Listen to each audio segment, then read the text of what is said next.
আসসালামু আলাইকুম। আজকের ড্রয়িংয়ে আপনাদেরকে স্বাগতম। আজকের ড্রয়িংয়ে থাকছে সহজ কৌশলে টবে বসানো ২ টি ফুলের ছবি। প্রথমে আমি একটি ছোট বৃত্ত করে নিয়েছি, বৃত্তের মাঝে 3D করে নিয়েছি, অর্থাৎ বাঁকা করে কয়েকটি দাগ দিয়ে নিয়েছি।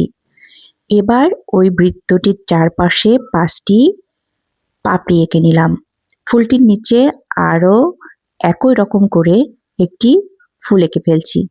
এবার ২ টি ফুলের মাঝে অর্থাৎ পাপড়িগুলোতে কয়েকটি ছোট ছোট দাগ দিয়ে নিচ্ছি, যাতে ফুলটি দেখতে অনেক বেশি আকর্ষণীয় এবং সুন্দর দেখায়। এবার নিচে একটি টব আঁকবো।